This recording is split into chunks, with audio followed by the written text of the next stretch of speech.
Bismillahirrahmanirrahim. Assalamualaikum warahmatullahi wabarakatuh.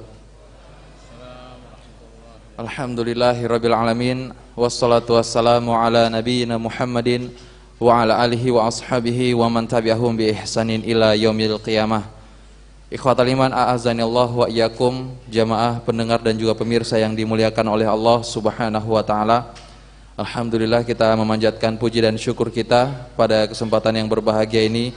Kita kembali dipertemukan oleh Allah Subhanahu wa taala dalam majelis ilmu yang insyaallah pada kesempatan yang berbahagia ini akan disampaikan oleh guru kita, yakni Al-Ustadz Syariful Mahya Lubis LCMA hafizahullahu taala.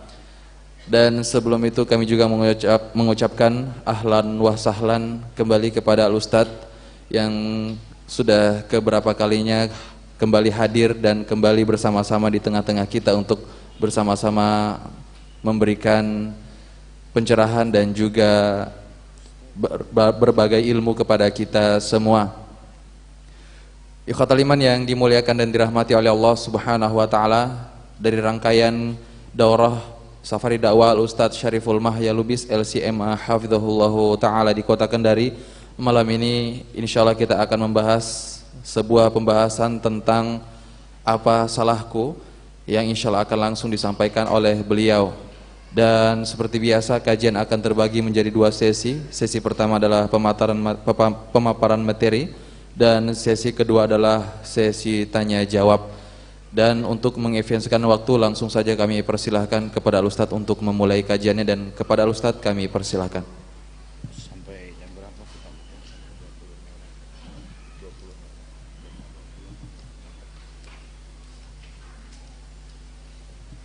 Jazakallahu khair.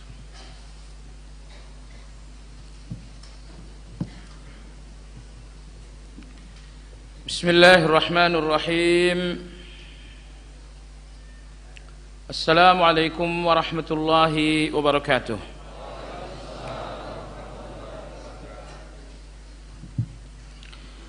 Innal hamdalillah nahmaduhu wa nasta'inuhu wa nastaghfiruh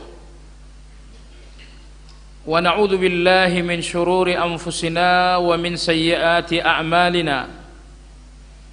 Man yahdihillahu fala mudilla lahu wa may yudlil fala hadiya lahu. Wa ashhadu an la ilaha illallah wahdahu la syarika lahu wa ashhadu anna Muhammadan abduhu wa rasuluhu la nabiyya ba'dahu.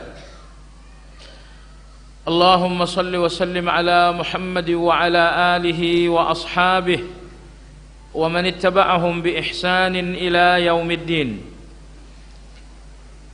Ya ayyuhalladzina amanu ittaqullaha haqqa tuqatih wa la tamutunna illa wa antum muslimun. Kaum muslimin wal muslimat, ikhwan dan akhwat rahimakumullah. Ini kunjungan dakwah yang keempat saya di Kota Kendari yang kita cintai ini. Pertama-tama, secara pribadi saya sangat bersyukur kepada Allah Azza wa Jalla bahwa Allah Tabaraka wa Ta'ala memudahkan safari ini. Sejak safari yang pertama, kedua, dan sekarang kita memasuki atau berada pada safari yang keempat. Semoga safari-safari ini semuanya merupakan catatan amal saleh yang diterima oleh Allah Subhanahu wa taala. Kemudian hal yang kedua, saya pun ingin menyampaikan apresiasi, sebuah terima kasih yang sedalam-dalamnya terkhusus kepada guru kita dan sahabat saya Ustadz Zain hafizahullah taala, juga terhadap tim kajian ini dari ICM Islamic Center Muaz bin Jabal, atas kepercayaan yang luar biasa. Jemaah sekalian, ada orang yang dipercaya untuk dunia, dipercaya untuk menjabat, dipercaya untuk menjabat, untuk harta dan lain-lain. Tetapi kepercayaan yang diberikan kepada saya pribadi adalah kepercayaan untuk menyampaikan kebenaran. sebuah kepercayaan yang luar biasa. Semoga Allah Subhanahu wa taala membalas kepercayaan para ikhwah-ikhwah sekalian ini sebagai kebaikan, sebagai pahala, sebagai amal saleh di hadapan Allah Subhanahu wa taala. Jemaah sekalian, tema kajian kita seperti disampaikan adalah apa salahku. Sebetulnya tema ini berbicara tentang muhasabah. Akhir-akhir ini negara yang sangat kita cintai ini seolah tiada henti-hentinya mengalami musibah. Mulai dari tsunami Aceh, kemudian ada gempa di Jogja, kemudian ada peristiwa Palu, kemudian ada tsunami di Padang, kemudian tsunami Banten. Jadi musibah demi musibah datang silih berganti untuk negara yang kita cintai ini. Nah, dari sinilah jemaah sekalian, kita sebagai mukmin tentu harus melakukan muhasabah. Apa salah yang telah terjadi sehingga musibah-musibah ini datang terus-menerus? Karena tidak mungkin musibah ini terjadi melainkan karena ada sesuatu yang keliru. Dan orang yang paling berbahagia, orang yang paling cerdas adalah mereka yang menggunakan peristiwa untuk belajar. Jadi jangan sampai peristiwa-peristiwa besar ini terlewatkan begitu saja tanpa nilai pelajaran. Dan Allah Azza wa Jalla menginginkan kita agar belajar dari semua yang ada. Allah berfirman dalam Al-Quran, Ya ayyuhalladzina amanu attaqullah wal tanzur nafsum ma qaddamat lighad. Kata Allah Tabaraka wa Ta'ala, wahai orang-orang yang beriman, bertakwalah kepada Allah, dan hendaklah setiap jiwa berfikir apa yang akan dia bawa untuk dipersembahkan ke hadapan Allah esok hari. Imam Ibnu Katsir rahimahullahu ta'ala terkait ayat ini berkata bahwa ayat dalam surat Al-Hasyr ini sebuah anjuran, sebuah motivasi dan sebuah ajakan dari Allah Azza wa Jalla agar setiap orang-orang yang merasa bertakwa melakukan muhasabah, melakukan evaluasi, melakukan penghitungan diri. Tidak mungkin seseorang mengenal diri kalau dia tidak muhasabah. Padahal jamaah sekalian, kita perlu mengenal diri ini untuk terus-menerus dikembangkan. Ada begitu banyak kesalahan-kesalahan yang harus segera diperbaiki. Dan ada begitu banyak kebaikan-kebaikan yang harus diperbanyak dan dikembangkan. Tetapi kapan kita mengenal diri, mengenal kejahatan yang mesti harus diperbaiki, mengenal kebaikan yang harus dikembangkan? Jawabannya adalah ketika kita terus bermuhasabah. Maka percayalah jemaah sekalian, seseorang yang terus melakukan muhasabah enggak akan pernah henti memperbaiki diri. Kapan seseorang berhenti memperbaiki? Saat dia tidak lagi punya mata untuk memandang diri, saat dia tidak lagi rendah hati untuk melakukan muhasabah. Saat itu tidak lagi ada perkembangan, enggak ada lagi perjalanan untuk maju. Nah, tentu jemaah sekalian, bagaimana cara seseorang melakukan muhasabah? Seseorang bisa melakukan muhasabah secara individu dengan melakukan perenungan-perenungan, dengan melakukan tafakkur, melakukan tadabbur. Itu salah satu bentuk dari muhasabah. Lalu di antara cara bermuhasabah juga adalah menghadiri kajian-kajian. Dengan menghadiri kajian, kita semakin menyadari diri. Misalnya di dalam kajian sedang berlangsung pembahasan bagaimana membersihkan hati, maka kita pun faham diri kita bahwa kita banyak kekurangan dalam soal hati. Maka menghadiri kajian adalah salah satu cara yang sangat baik, sangat produktif untuk melakukan muhasabah diri. Nah, jadi apa salahku sebuah tema kajian yang intinya adalah bermuhasabah? Di balik malapetaka yang menyisakan luka yang begitu dalam ini, apa kesalahan-kesalahan? Ingat jemaah sekalian, Allah Tabaraka wa Ta'ala tidak pernah melakukan kesalahan kepada manusia. Tapi manusialah yang selalu melakukan kesalahan. Hanya saja Allah Subhanahu wa Ta'ala tidak langsung menyadarkan manusia dengan azab begitu kesalahan itu terjadi.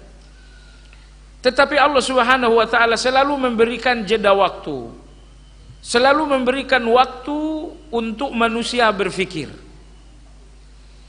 Nah, apabila ternyata setelah melakukan kesalahan lalu Allah berikan jeda waktu untuk berfikir, manusia tidak lagi sadar dengan kejahatannya, ketika itu Allah menyadarkan dengan azab. Jemaah sekalian, sangat adil Allah Subhanahu wa Ta'ala ketika menurunkan azab. Keadilan yang pertama, bahwa Allah Subhanahu wa Ta'ala tidak pernah menurunkan azab ini sementara manusia melakukan kejahatan dengan kejahilan. Perhatikan, bertahun-tahun Fir'aun laknatullah alaihi mendakwahkan diri sebagai Tuhan. Selama itu pula seluruh masyarakat menuhankan Fir'aun. Tapi Allah Azza wa Jalla tidak menurunkan bencana. Allah Subhanahu wa Ta'ala tidak menghancurkan dan tidak membinasakan Fir'aun walau dengan kejahatan yang demikian besar. Tetapi Allah Subhanahu wa Ta'ala mengutus Musa dan Harun membawa kitab suci Taurat. Nasihat ini disampaikan di hadapan Fir'aun. Peringatan-peringatan ini disampaikan dengan kalimat-kalimat yang lembut di hadapan Fir'aun. Ternyata Fir'aun justru semakin keras kepala. Ketika itu Allah Subhanahu wa Ta'ala mendatangkan azab, membuat perhitungan. Allah tenggelamkan Fir'aun dengan orang-orang yang sejalan dengan Fir'aun. Coba perhatikan kelembutan Allah Azza wa Jalla.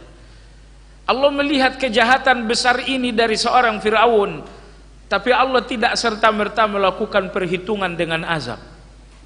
Allah datangkan dulu, Allah utus dulu seorang nabi yang menyampaikan nasihat. Allah Tabaraka wa Ta'ala menegaskan ini dalam Al-Quran, wa ma kunna mu'adzibin hatta nab'atha rasula.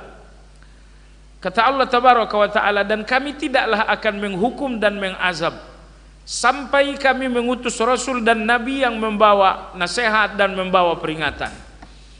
Tapi apabila nasihat telah sampai, peringatan telah disampaikan, ternyata diabaikan, saat itulah azab terjadi.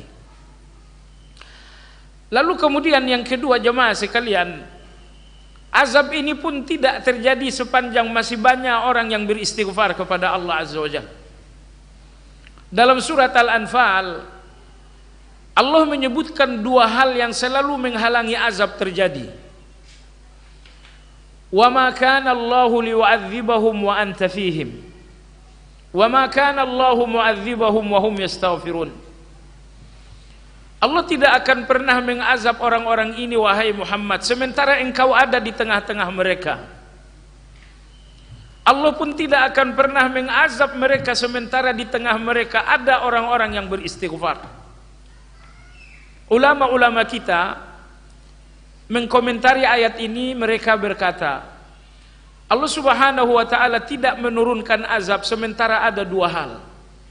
Pertama, ada Nabi Shallallahu Alaihi Wasallam di tengah umat, ketika itu nggak akan terjadi azab. Dan yang kedua, ada sejumlah orang-orang yang beristighfar kepada Allah Azza wa Jalla, itu pun penghalang dari azab. Namun setelah Nabi kita Shallallahu Alaihi Wasallam wafat, Tidak ada lagi penghalang azab itu kecuali satu, kecuali istighfar kepada Allah Azza wa Jalla. Oleh sebab itu jamaah sekalian, banyakkan istighfar.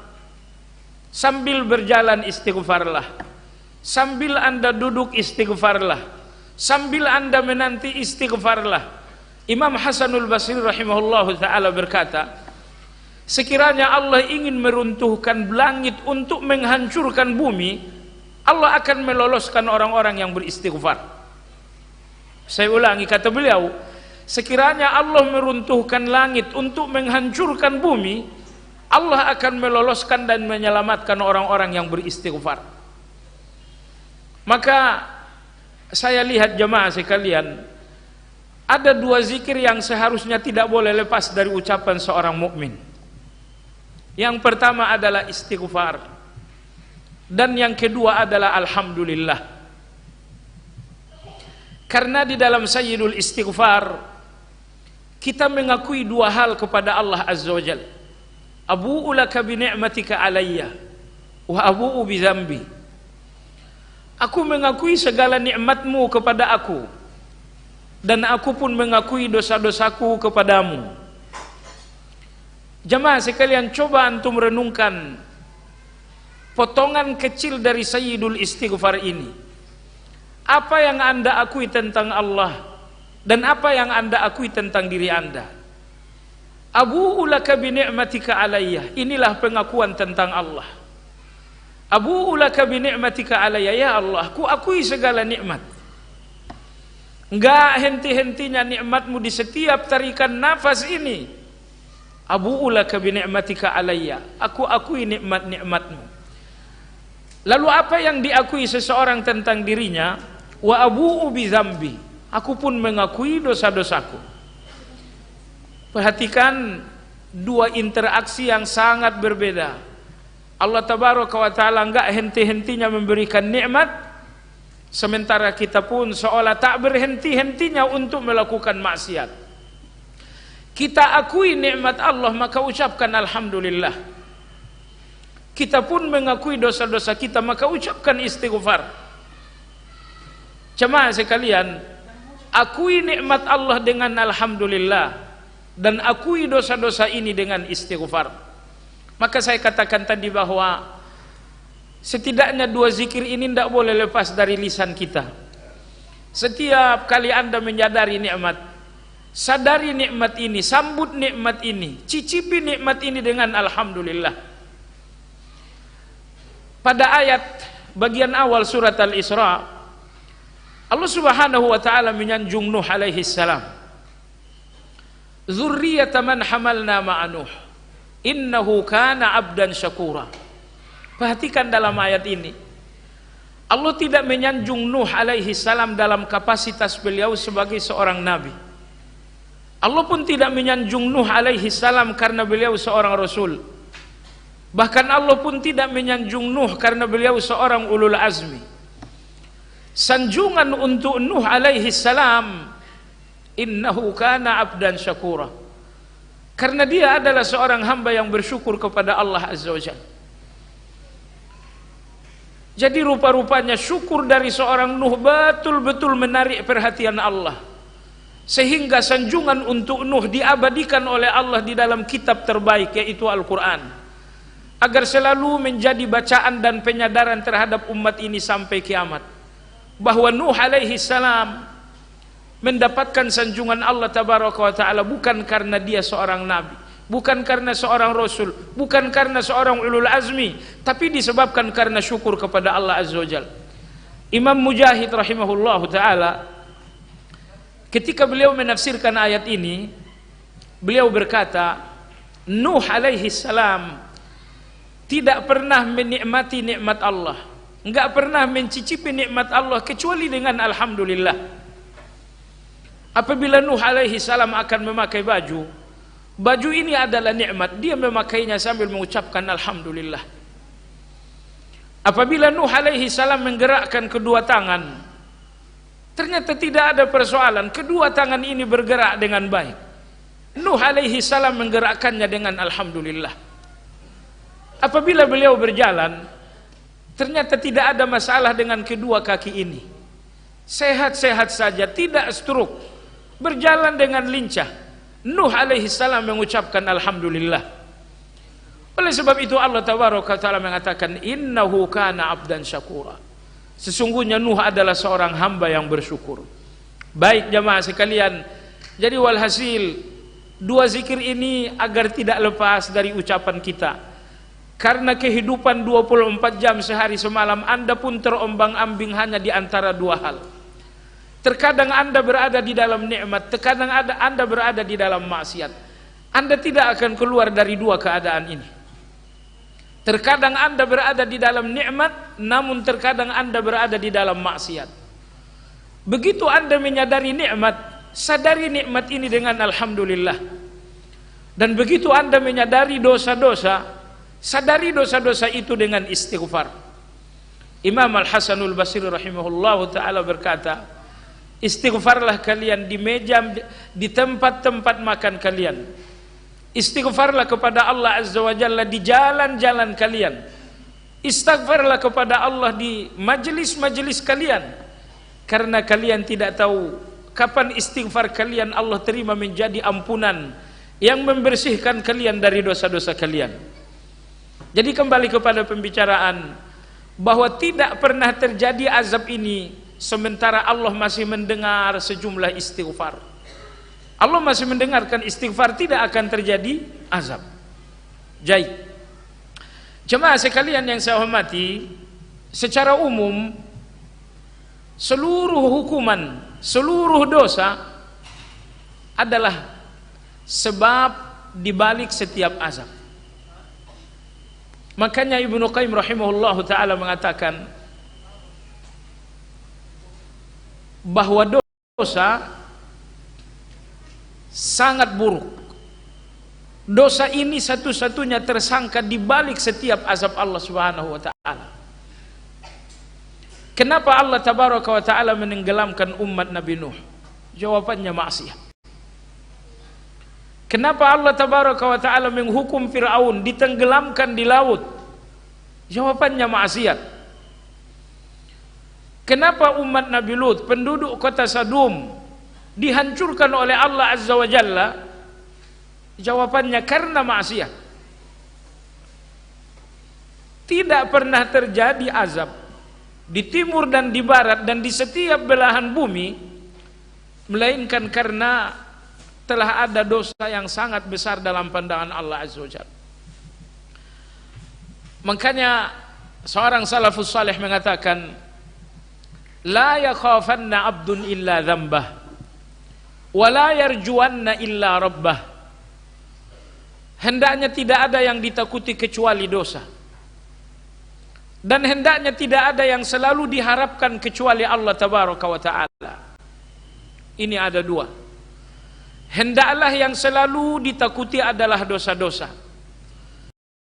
Akhirnya wanita ini menikah dengan orang lain. 2 tahun setelah itu, pada suatu hari aku di dalam pekerjaan sehari-hariku, yaitu menyeberangkan orang di sungai Efrat. Jadi dia tukang getek kalau bahasa kita. Suatu hari aku menunggu penumpang, tiba-tiba yang datang adalah wanita yang sangat aku cintai 2 tahun lalu. Dia datang sambil menggendong anak. Aku seberangkan ia dan hanya kami berdua yang menyeberang. Tidak ada penumpang lain. Terjadi pembicaraan dan nostalgia kecil tentang 2 tahun yang lalu. Akhirnya aku membujuknya untuk berbuat mesum, untuk berbuat zina. Dia menolak. Aku berpikir penyebabnya adalah anak yang sedang dia gendong. Maka aku merebut anak tersebut. Aku katakan, kalau kau tidak mau melakukan perbuatan ini, kalau kau tidak mau memenuhi keinginan dan syahwatku, anakmu akan saya buang ke sungai. Kata si tukang jagal, tetap wanita ini ternyata enggak mau. Wanita ini mengatakan, kau buang anakku, tetap saja kehormatanku akan kulindungi. Aku tidak akan mau melakukannya. Akhirnya laki-laki ini mengatakan agar dia tidak berpikir saya main-main, maka anak ini saya buang ke sungai. Ternyata benar, walaupun anak ini telah saya buang, tetap saja dia tidak mau memenuhi hasrat syaitanku. Akhirnya dia pun saya bunuh dan saya buang di sungai. Kata laki-laki ini, peristiwa ini tidak ada yang tahu, karena terjadi di tengah sungai dalam kondisi yang sangat sepi, dan ini pun telah berlalu 30 tahun yang lalu. Oleh sebab itu saudara-saudara sekalian, aku terima kisos ini, padahal bukan aku terima kisos atas pembunuhan beberapa waktu yang lalu, padahal bukan aku pelakunya, tetapi aku melakukan hal yang sama. Ku terima kisos ini untuk pembunuhan 30 tahun yang lalu, bukan untuk pembunuhan beberapa hari yang lalu. Apa maksudnya jamaah sekalian? Bahwa Allah Azza wa Jalla melihat seluruh dosa kita, mengetahui segala dosa kita, tapi ada dosa-dosa tertentu yang ditangguhkan oleh Allah Azza wa Jalla hukumannya. Dan ingat, dosa yang dihukum spontan, hukuman itu cenderung lebih ringan dibanding dosa yang dihukum beberapa tahun yang akan datang. Dengan kata lain, azab yang ditangguhkan jauh lebih berat daripada azab yang disegerakan. Maka oleh sebab itu nggak boleh berhenti istighfar, teruslah beristighfar. Kata Ibnu Qayyim rahimahullah dalam kitab Madarijus Salikin, di antara bencana penghancur amal adalah hapusnya amal disebabkan karena rusaknya niat. Dan niat seseorang rusak karena dua hal, karena sesuatu di luar dan karena sesuatu di dalam. Niat ini rusak karena sesuatu di luar, artinya riya. Anda melihat pandangan orang, Anda ingin mendapatkan pendengaran orang, maka terjadi riya, akhirnya amal pun rusak. Tetapi amal ini pun rusak disebabkan karena sesuatu di dalam, yaitu ujub. Misalnya kita sholat, memang tidak berharapkan terhadap pujian, nggak berharap terhadap pendengaran orang, tapi kemudian kita merasa bangga sendiri dengan amal. Mana ada orang sholat malam seperti saya? Mana ada orang istiqomah zikir pagi dan zikir sore seperti saya? Muncul ujub. Ibnu Qayyim rahimahullah mengatakan, amal ini hancur karena dari luar, yaitu riya, tapi amal ini pun dihapus oleh Allah karena dari dalam, yaitu ujub.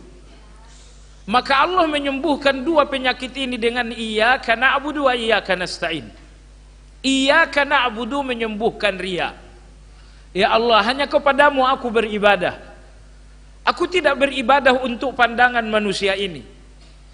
Aku tidak beribadah untuk sum'ah dan popular diri. Iyyaka na'bud, ibadah ini hanya untukmu. Maka iyyaka na'budu mengobati riya.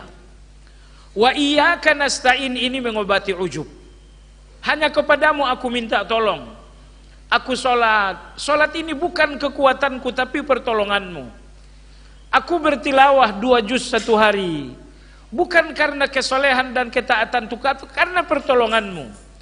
Aku bangun tengah malam untuk rakaat-rakaat tahajud dan witir, itu pun bukan kesolehanku tapi karena pertolonganmu. Wa iyyaka nasta'in. Semua orang yang melihat ketaatannya adalah pertolongan Allah, dia tidak akan ujub dengan ketaatan-ketaatan ini. Maka Allah menyembuhkan riya dengan iyyaka na'budu, tetapi Allah menyembuhkan ujub dengan iyyaka nasta'in. Lalu Ibnu Qayyim mengatakan, dua ujub yang paling buruk, pertama merasa baik, merasa banyak berbuat baik.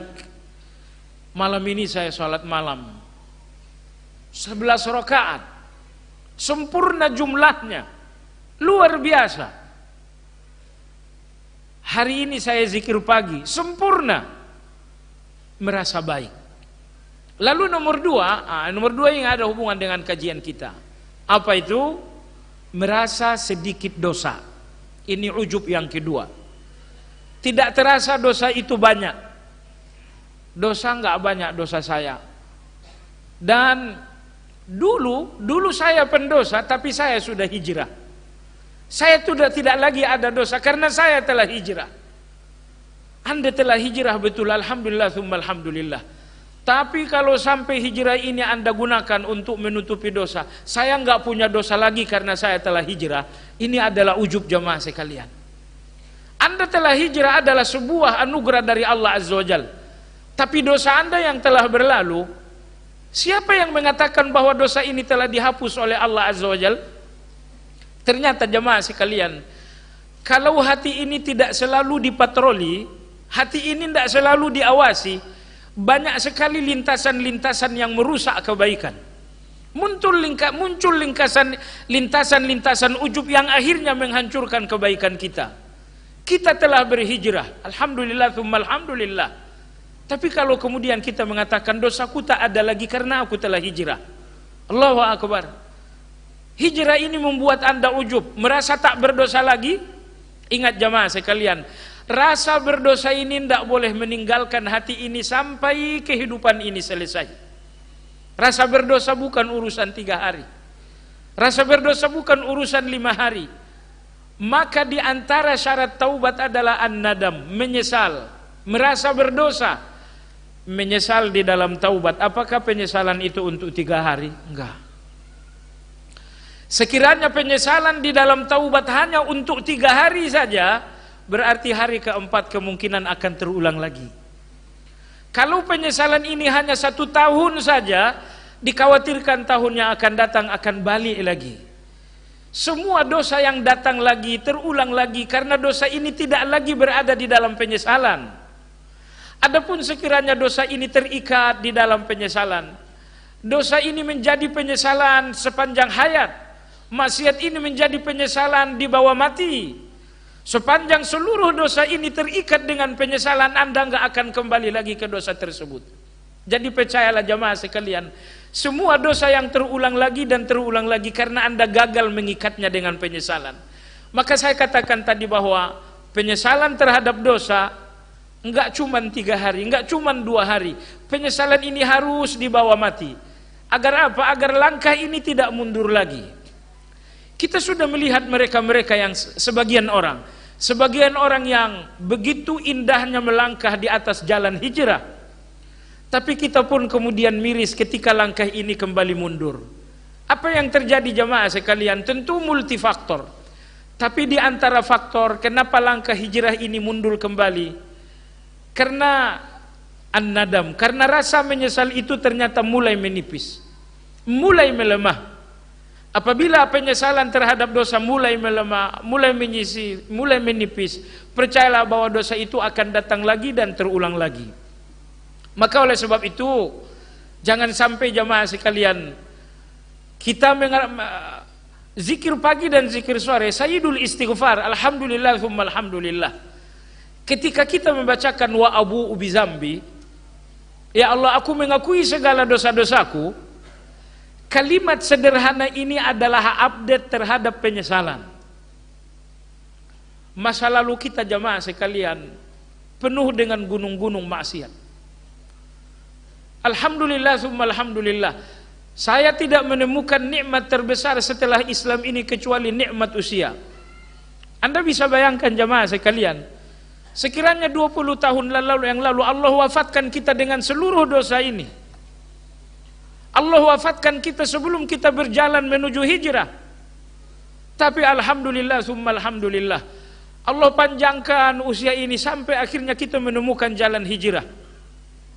Bahkan Allah Azza wa Jalla tidak menilai seseorang di awal perjalanan, namun Allah Azza wa Jalla menetapkan penilaian di ujung perjalanan. Maka ada husnul khatimah, ada su'ul khatimah. Dan tidak ada husnul bidayah atau su'ul bidayah, awal yang baik, awal yang buruk atau akhir yang buruk. Tidak. Nilai Anda bukan di depan tapi di akhir. Ada apa ini? Kelembutan Allah Azza wa Jalla. Nilai Anda terletak di ujung usia. Allah bentangkan usia ini untuk Anda sampai di ujung usia, dan di ujung usialah takdir Allah tabaraka wa taala untuk menetapkan husnul khatimah dan su'ul khatimah. Maka alhamdulillah, tsumma alhamdulillah, Allah menemukan kita penjahat beberapa tahun yang lalu, Tapi Allah tidak mewafatkan kita saat itu. Allah tangguhkan usia ini, Allah panjangkan usia ini. Perlahan-lahan langkah ini mendekati hidayah. Perlahan-lahan kita pun berjalan menuju hijrah sampai kita berada di sini. Maka jamaah sekalian, saya tegaskan sekali lagi, jangan berhenti syukur untuk hidayah ini. Tapi bukan berarti syukur terhadap hidayah membuat kita lupa dan lalai bahwa kita pernah terluka dengan dosa, bahwa kita pernah kotor dengan dosa-dosa tersebut. Maka jangan nodai hijrah ini, jangan nodai perubahan luar biasa ini dengan ujub. Dengan ujub, aku telah hijrah maka aku tak berdosa lagi. Baik jamaah sekalian yang saya hormati. Berikutnya kita melihat azab di sana, azab di sini, sambung menyambung azab ini, baik di Indonesia ataupun di luar negeri. Apa yang menjadi pelajaran? Pelajaran terpenting jamaah sekalian bahwa azab ini adalah sunnatullah. Bahwa azab ini adalah undang-undang Allah. Walan tajida li sunnatillahi tabdila. Seluruh sunnatullah tidak akan pernah berubah. Allah berfirman dalam surat Al-Ankabut, fakullan akhadna bidzambih. Semuanya kami hancurkan disebabkan karena dosa. Faminhum man arsalna alaihi hasiba. Ada yang kami hancurkan dengan angin yang kencang. Wa minhum man akhadathu sayhah. Ada juga yang kami hancurkan dengan suara gemuruh yang mematikan. Wa minhum man khasafna bihil ard. Sebagian yang lain kami hancurkan ditelan oleh bumi. Wa minhum man aghraqna. Dan sebagian lagi kami hancurkan dengan ditenggelamkan. 4. Saya ulangi, Allah berfirman, fakullan akhadna bidzambih. Semuanya akan kami hukum karena dosa. Sebagian kami hukum dengan angin yang kencang. Ini yang terjadi terhadap kaum Nabi Saleh, terhadap kaum Nabi Lut juga. Kemudian sebagian yang lain kami hukum dengan teriakan yang kencang. Dan sebagian yang lain kami hukum ditenggelamkan di dalam bumi. Dan sebagian lain dihukum dengan aghraqna, kami tenggelamkan. Di ujung ayat Allah berfirman, "Wa ma kana Allahu liyadhlimahum walakin kanu anfusahum yadhlimun." Hukuman-hukuman ini bukanlah kezaliman Allah atas mereka, tetapi kezaliman mereka terhadap Allah Azza wa Jalla. Tadi di dalam salat maghrib, imam kita hafizahullah ta'ala memperdengarkan kita tentang sebuah sunnatullah. Zaharal fasad fil barri wal bahri bima kasabat aydin nas. Nampak kehancuran di darat dan di lautan. Semua kehancuran-kehancuran ini, kata Allah tabaraka wa ta'ala, bima kasabat aydin nas. Semuanya kehancuran, kerusakan disebabkan karena ulah manusia. Liyudhiqahum ba'dha ma 'amilu la'allahum yarji'un.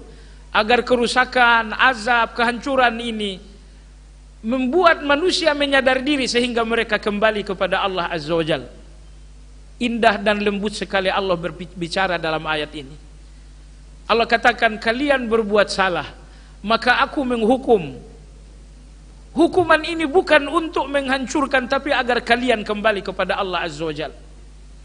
Makanya dalam banyak ayat Allah selalu menyebut bahwa hukumannya bukanlah dendam.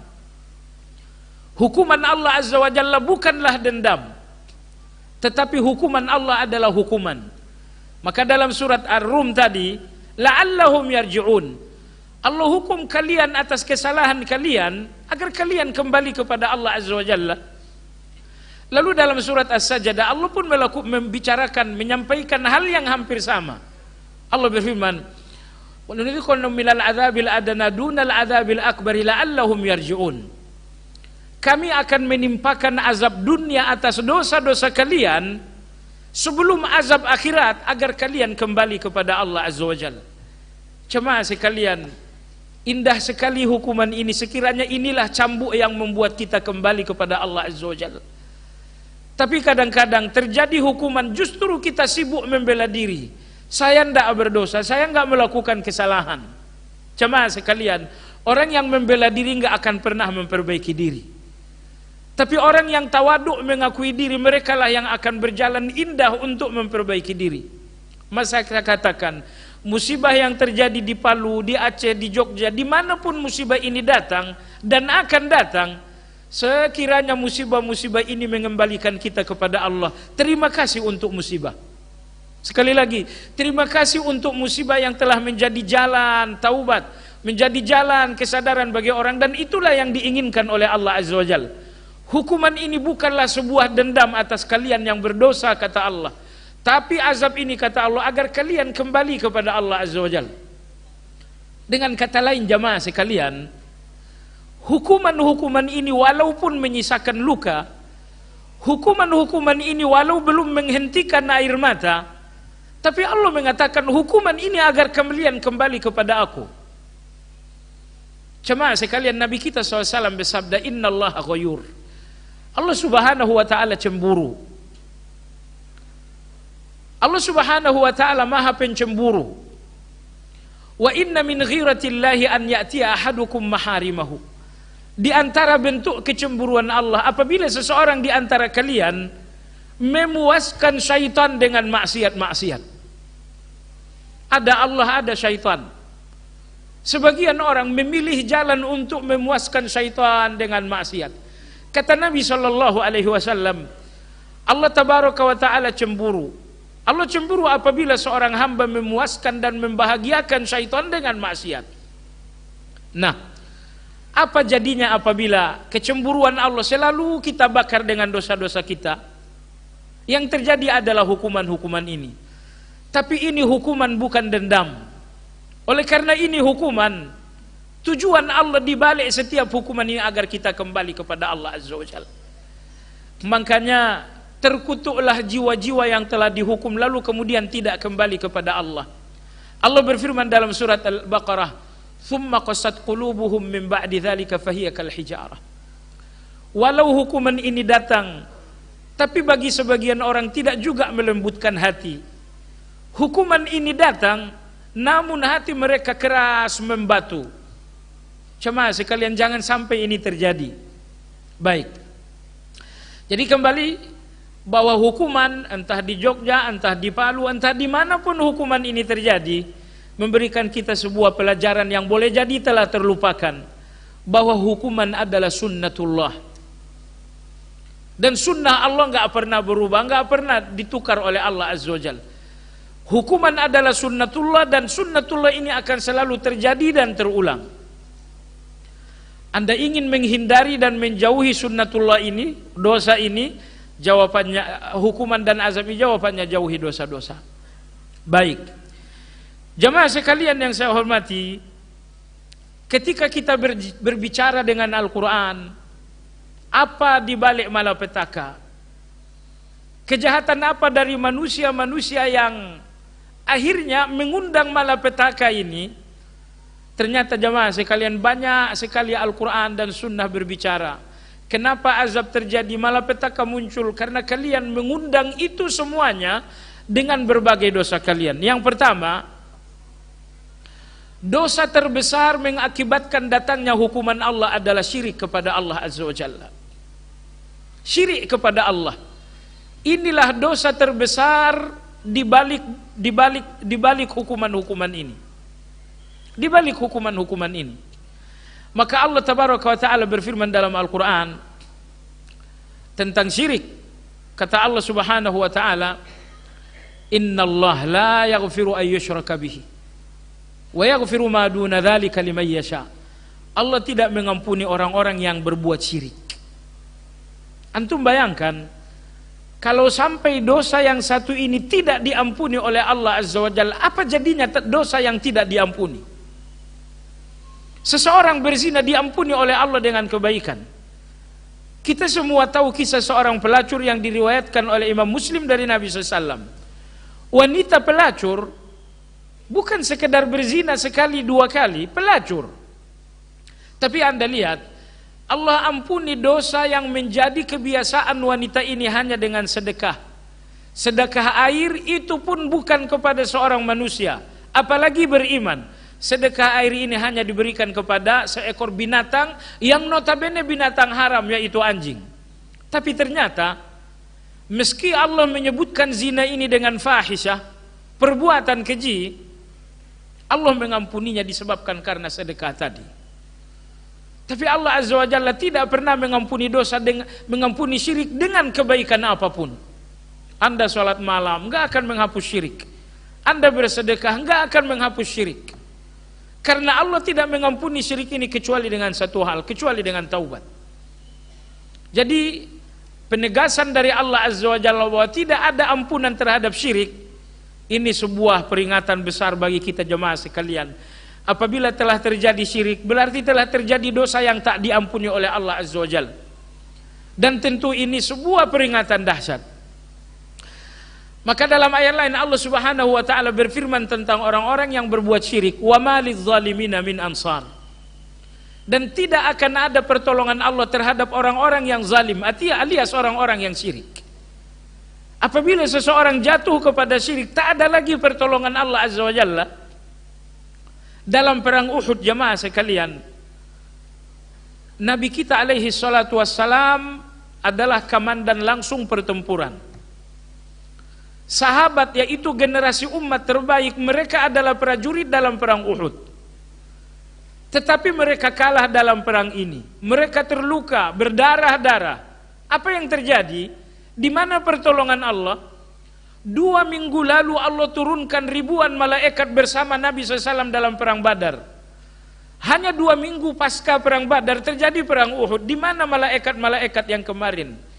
Allah yang menurunkan bantuan 2 minggu lalu. Di mana bantuan Allah? Jawabannya jamaah sekalian, Allah meninggalkan nabinya, Allah meninggalkan para sahabat. Walaupun di tengah prajurit ini ada 10 orang yang dijamin masuk surga, namun Allah meninggalkan mereka disebabkan karena di tengah mereka telah terjadi syirik. Syirik apa yang terjadi di tengah sahabat? Jawabannya adalah syirkul iradah. Syirik berupa iradah. Allah Subhanahu wa taala berfirman dalam surat Al-Imran, "Faminkum may yuridud dunya wa minkum may yuridul akhirah." Allah berbicara tentang perang Uhud, tapi Allahu Akbar, Allah tidak berbicara lahiriah perang ini. Siapa pemimpin, siapa tentara, berapa jumlah tentara. Allah tidak membicarakan lahiriah dari prajurit ini. Namun Allah berbicara tentang batiniah mereka. Allah berfirman, "Faminkum may yuridud dunya wa minkum may yuridul akhirah." Di awal pertempuran kalian berjihad ikhlas karena Allah Azza wa Jalla. Tetapi pertempuran akan selesai hanya selangkah lagi menuju kemuliaan dan kemenangan. Ternyata kalian tidak mampu menjaga niat. Kekayaan, harta yang telah berserakan dari orang kafir yang nyaris kalah membuat niat jihad kalian rusak. Faminkum may yuridud dunya.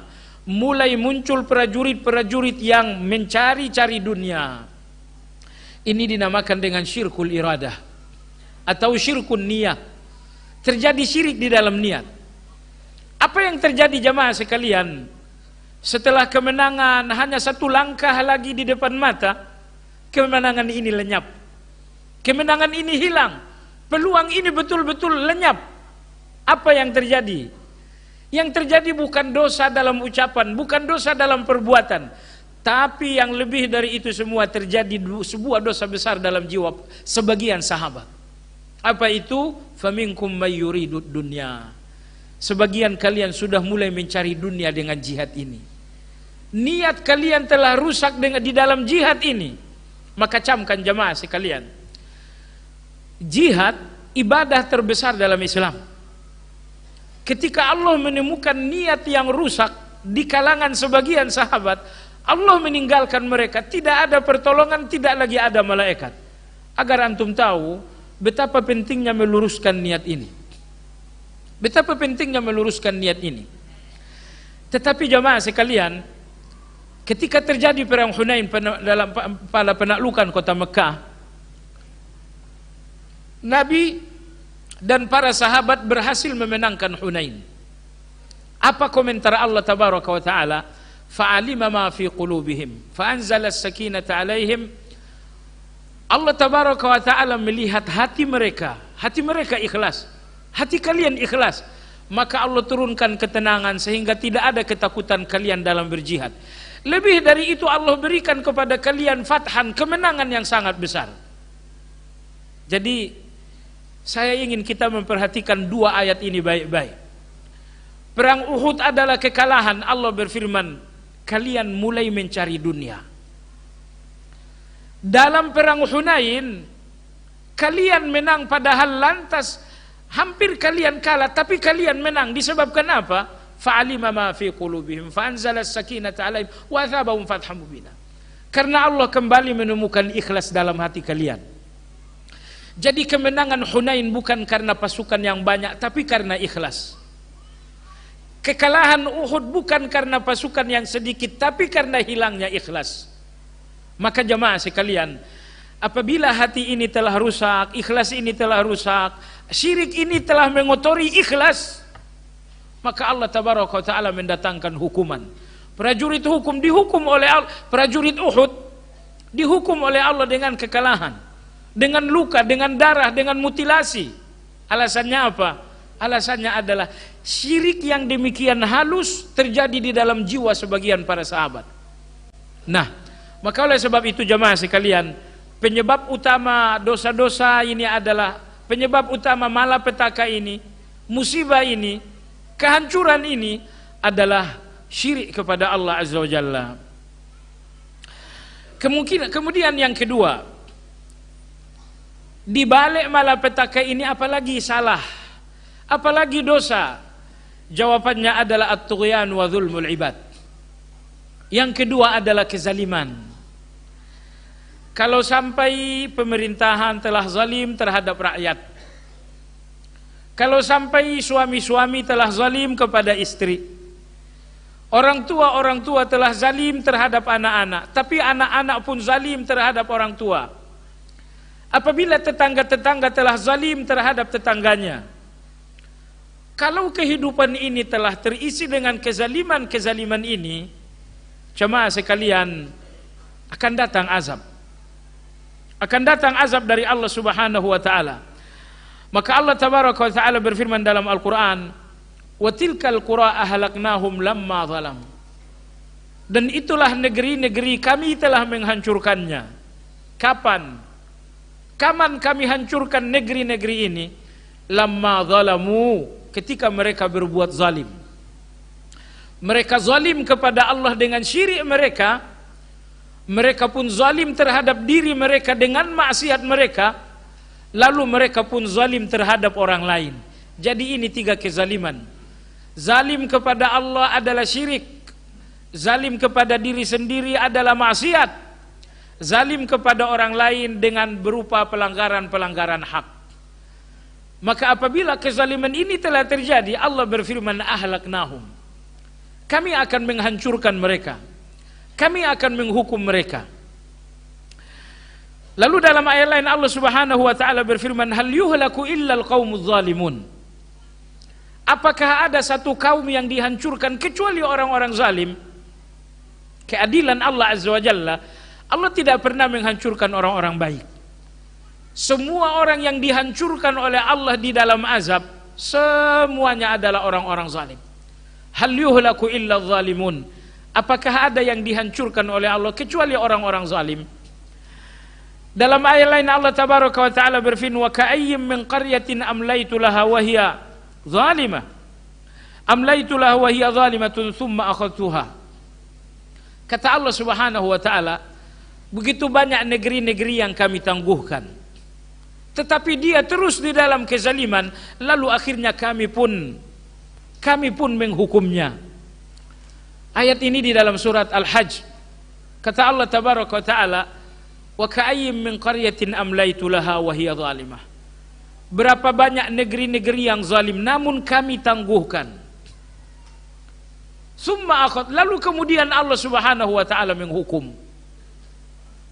Dalam ayat surat Al-Hajj ini Allah Subhanahu wa taala mengatakan bahwa terkadang kezaliman ini ditangguhkan oleh Allah Azza wa Jalla.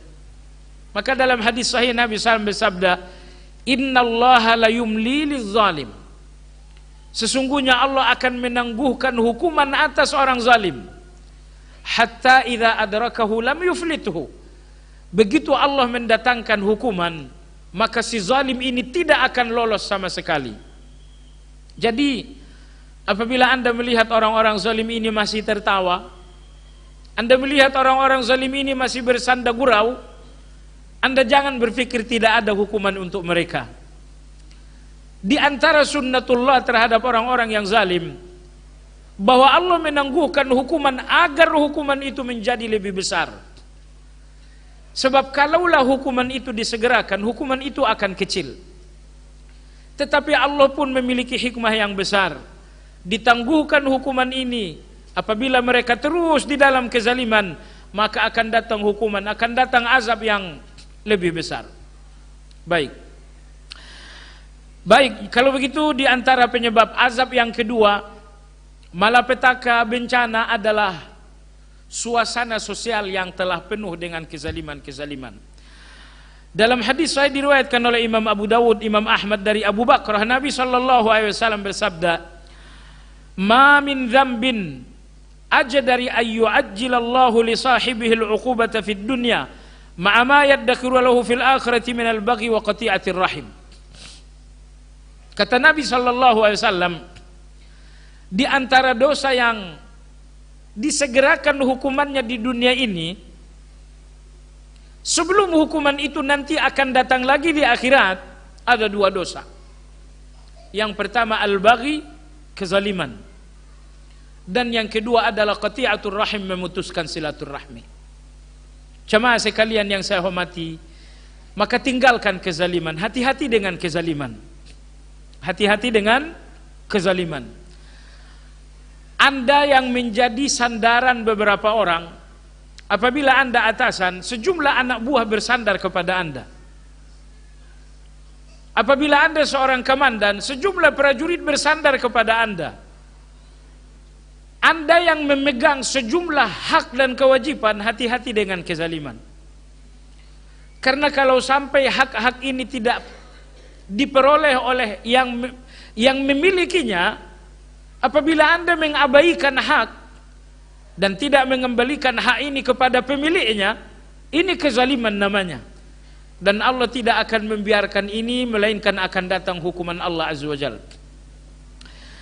Imam Zahabi rahimahullah dalam kitab Al-Kabair, beliau bercerita tentang kezaliman. Kata Imam Zahabi, suatu hari seorang nelayan kembali dengan hasil ikan tangkapan, salah satunya adalah ikan yang sangat besar. Ikan yang sangat besar. Ternyata dalam perjalanan pulang ke rumah, sang nelayan dicegat oleh seorang preman. Si preman ini mengatakan, "Serahkan ikan terbesar itu, kalau tidak urusanmu selesai. Kau saya injak-injak." Bahasa preman. Lalu si nelayan yang melihat sikap kasar dari si preman ini pun nggak mau meladeni. Dia mengalah. Dan ingat jemaah sekalian, orang mengalah nggak pernah kalah. Semua orang kalah adalah orang yang nggak mau mengalah. Maka biasakan mengalah agar tak pernah kalah. Ya, jadi tapi syaitan bilang, kamu kalau mengalah nanti diinjak-injak terus. Itu rawahus syaitan. Ya, ditinggalkan saja. Baik jemaah sekalian, walhasil si nelayan yang tak berdaya ini menyerahkan saja ikan tangkapan yang sangat besar. Kembalilah preman ini ke rumah membawa ikan yang sangat besar. Akhirnya entah dipanggang, entah digoreng. Imam Zahabi juga nggak cerita. Walhasil preman ini betul-betul melampiaskan syahwat makan yang luar biasa. Tapi Allah tabaraka wa ta'ala maha tahu. Allah melihat kezaliman itu beberapa menit yang lalu. Ketika si preman ini makan, qadarullah, salah satu dari jari si preman ini tertusuk duri ikan. Kecil sekali sebenarnya duri itu, tapi ini bukan duri sembarang duri. Duri ini jamaah sekalian adalah hukuman dan perhitungan. Apabila Allah menghukum, enggak perlu gunung yang besar ditimpakan oleh Allah Azza wa Jalla. Coba lihat, Allah hukum preman ini dengan duri yang sangat kecil. Itu baru hukuman namanya. Itu baru hukuman namanya. Tentara bergajah pimpinan Abraha datang ke Mekah menghancurkan Ka'bah. Allah tidak melawan mereka dengan gajah yang lebih besar, tapi Allah melawan mereka dengan burung-burung yang kecil. Ya, seolah-olah Allah berfirman, kau datang dengan tentara yang dengan gajah yang besar, kukalahkan engkau dengan binatang kecil yaitu burung. Preman ini juga begitu. Tadi kau gunakan kekuatanmu untuk berbuat zalim, coba lihat bagaimana duri yang kecil ini betul-betul akan mencabut dan melenyapkan kekuatanmu. Akhirnya jari si preman ini tertusuk duri kecil. Kecil sekali, tapi makin lama makin sakit. Sudah 2 hari, sudah 3 hari makin sakit. Seminggu 2 minggu ternyata infeksi. Infeksi semakin parah, akhirnya pergi ke dokter. Dokter mengatakan, pergelanganmu harus dipotong. Hanya itu yang harus dilakukan agar infeksi ini tidak menjalar. Akhirnya dipotong, pergelangan preman ini dipotong. Coba lihat, mencuri dipotong bukan? Nah, kalau hakim tak memotong, nah dokter yang memotong. Intinya dipotong juga. Qadarullah wa ma syaa fa'al. Hukuman Allah ini enggak akan bisa diatasi seorang dokter karena ini bukan sakit. Kalau ini sakit, engkau akan bisa mengatasinya wahai Pak Dokter. Tapi infeksi ini bukan infeksi sakit. Infeksi ini adalah infeksi kezaliman. Kecerdasanmu sebagai dokter enggak akan bisa menghentikan hukuman ini. Walaupun telah terjadi dilakukan infeksi di pergelangan, ternyata infeksi ini semakin menjalar ke atas. Akhirnya dipotong sikut laki-laki ini. Sekali lagi jamaah sekalian, dokter berusaha dengan kecerdasan dan pengalaman untuk mengembalikan kesembuhan laki-laki ini. Tapi yang terjadi bukan penyakit, sehingga nggak bisa disembuhkan. Kalau infeksi ini penyakit dari kemarin-kemarin juga sudah sembuh. Tapi ini bukan sakit sehingga nggak bisa tersembuhkan. Akhirnya walaupun siku telah diamputasi, sudah dipotong, infeksi ini terus menjalar ke atas. Akhirnya dokter mengatakan, enggak sembuh lagi kamu. Infeksi ini infeksi kematian, kata dokter. Jamaah sekalian, coba antum perhatikan bagaimana seorang dokter melakukan pengobatan. Sekiranya preman ini bertemu dengan seorang guru agama, seorang ustadz, seorang kiai, guru agama akan mengatakan, kamu infeksi, perbanyak istighfar, cari kesalahanmu, jangan menzalimi orang lain. Itu yang akan diucapkan oleh seorang guru, itu yang akan disampaikan oleh seorang ustadz. Tapi preman yang jauh dari agama memang enggak akan membawa persoalan ini kepada ustadz. Dia enggak pernah tahu agama, maka enggak mungkin sakit ini dibawa ke ustadz. Akhirnya dia ketemu dengan dokter. Akhirnya dokter mengatakan harus diamputasi. Jadi berbeda sekali seorang ahli agama dan seorang ahli medis melihat sebuah kesehatan itu.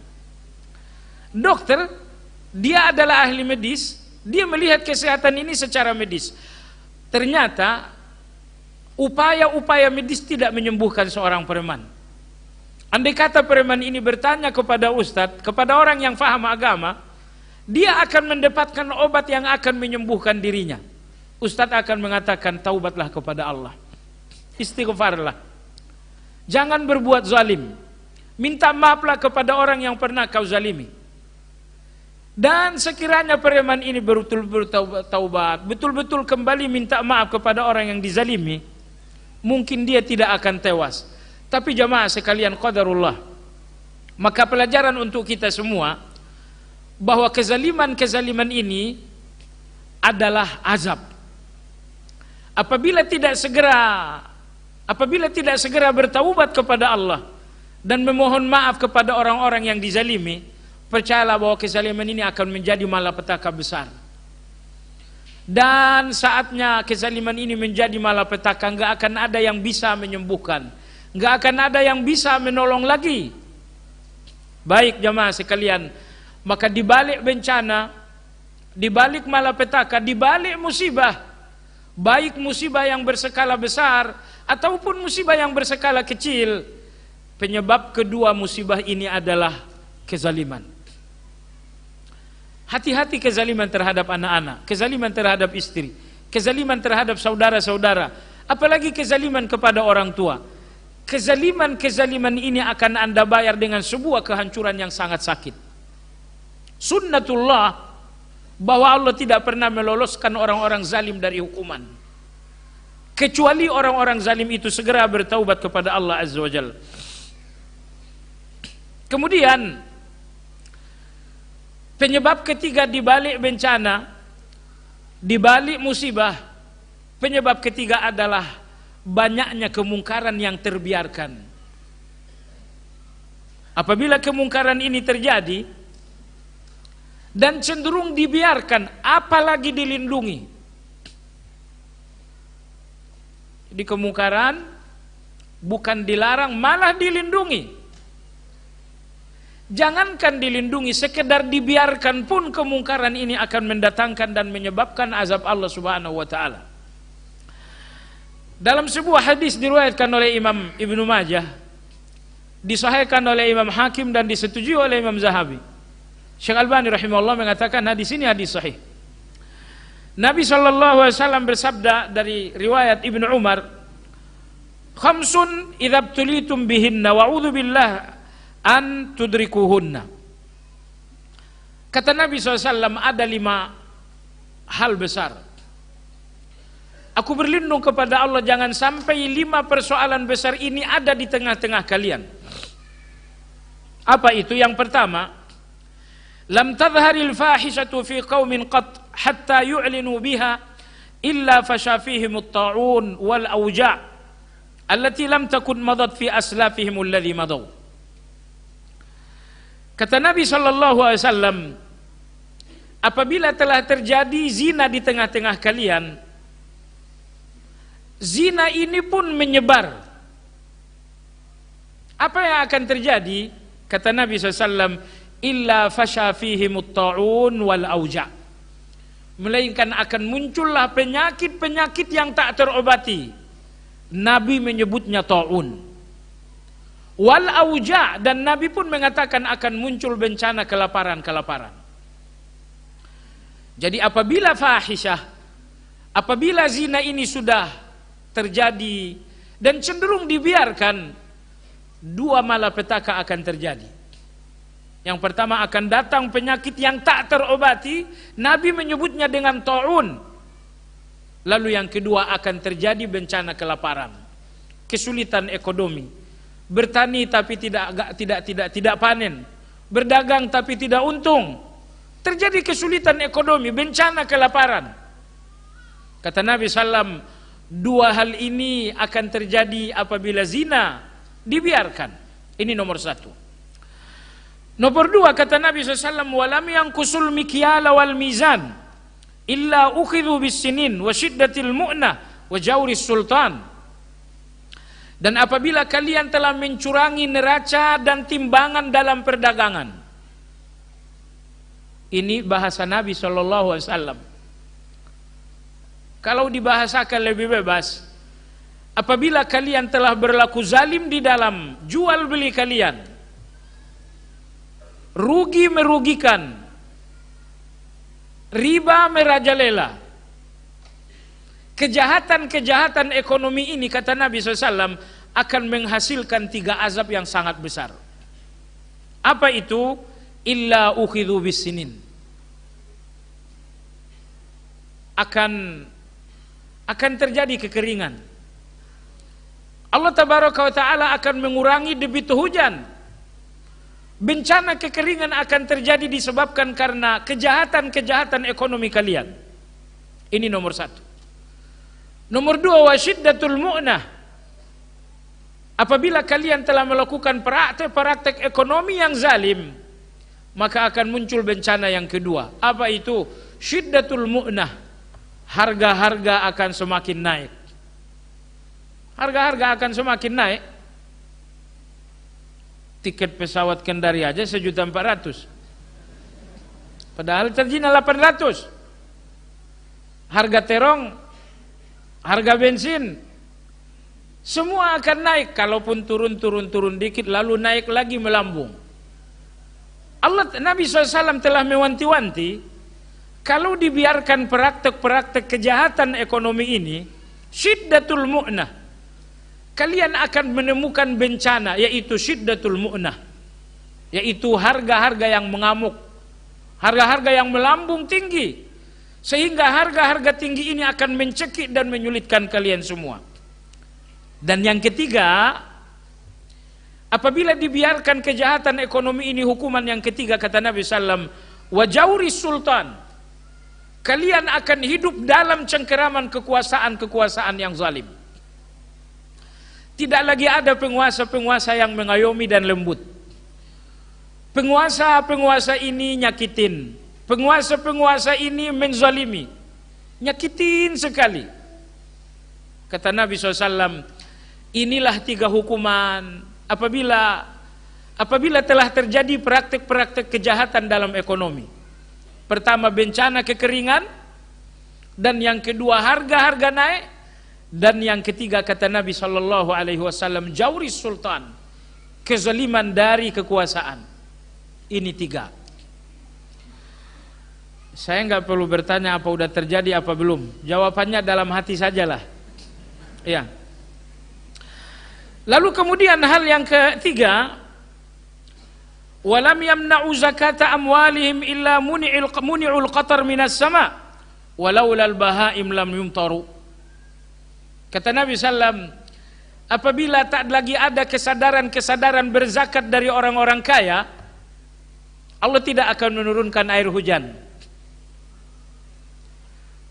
Coba antum lihat, ada satu hubungan yang sangat harmoni antara bumi dengan langit. Ketika bumi ini kering, kemudian turunlah air hujan agar dia kembali mengandung air, sehingga kita menggali sumur, ada airnya, sungai-sungai mengalir dengan jernih. Tapi Nabi SAW bersabda, apabila tidak lagi ada kesadaran berzakat di kalangan orang-orang kaya, apa yang terjadi? Illa muni'ul qatar, melainkan akan dihentikan hujan untuk kalian. Bumi kalian menjadi kering kerontang, sumur digali tak ada air, sungai dilihat tak lagi mengalir. Di mana air? Jawabannya air lenyap, air hilang, air kering karena hujan tak turun. Kenapa? Karena tidak ada kesadaran berzakat. Walaulal bahaim lam yumtaru, sekiranya bukan karena binatang-binatang ini, enggak akan turun hujan buat kalian. Jadi alhamdulillah ada binatang-binatang. Kata Nabi SAW, ini satu-satunya yang menjadi penyebab Allah Tabaraka wa Ta'ala tetap menurunkan air hujan untuk kita. Kemudian yang keempat, walam yanqudu ahdallahi wa ahda rasulihi illa sallatallahu alaihim aduwan min ghairihim fa akhadhu ba'dha ma fi aidihim.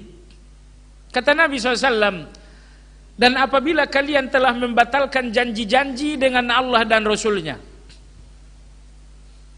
jadi janji-janji tak lagi ditepati. Sekarang ini tahun berjanji, kalau janji-janji ini tak lagi ditepati, apa yang terjadi? Illa sallallahu alaikum aduwan, melainkan Allah akan membuat kalian dikuasai oleh musuh. Sakit sekali dikuasai oleh musuh. Harusnya kita menguasai musuh, akhirnya kita yang dikuasai oleh musuh. Enggak berharga, enggak ada kehormatan. Merasa tuan rumah tapi enggak punya apa-apa, diatur kita dengan sesuka mereka. Allah biarkan kita dikuasai oleh musuh-musuh ini. Kenapa? Karena janji-janji di tengah kita adalah janji-janji munafik. Baik di lapisan rakyat jelata, janji-janji ini adalah janji-janji khianat, ataupun janji-janji di atas. Dan saya lihat ada sebagian orang enggak mendapatkan sesuatu kecuali setelah berjanji. Itu yang sedang berlangsung jamaah sekalian. Jadi oleh sebab itu Nabi SAW mewanti-wanti, apabila janji-janji tak lagi ditepati di tengah-tengah kalian, maka Allah akan membiarkan kalian dikuasai oleh musuh-musuh kalian.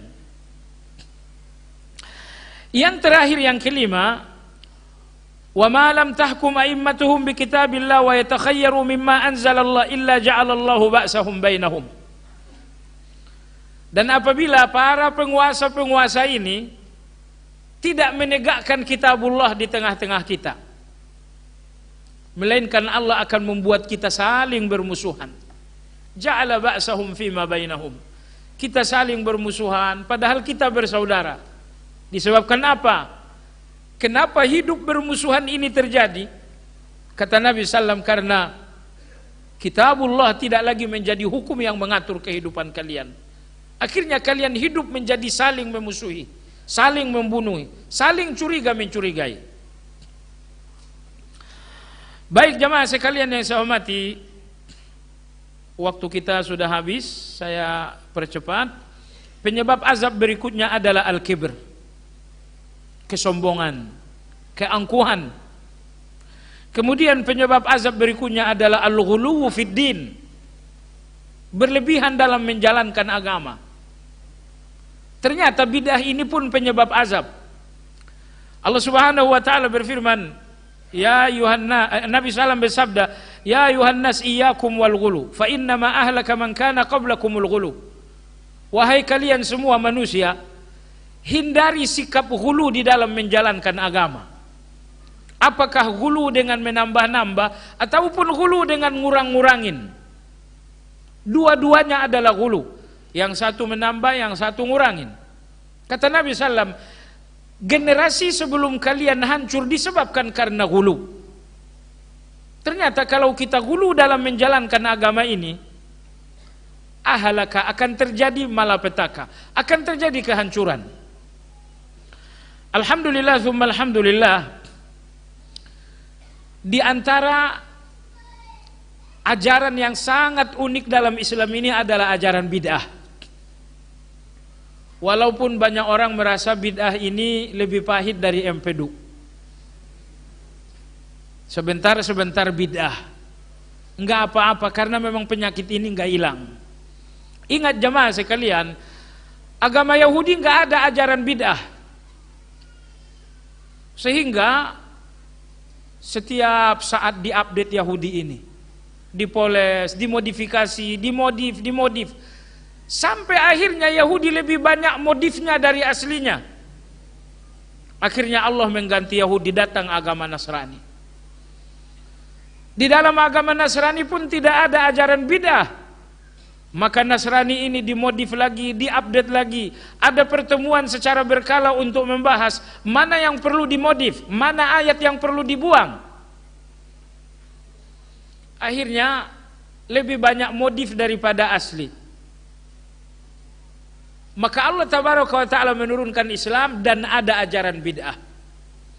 Sekiranya tidak ada ajaran bid'ah dalam agama ini, kita pun tak lagi melihat mana Islam yang asli, mana yang imitasi, mana yang KW.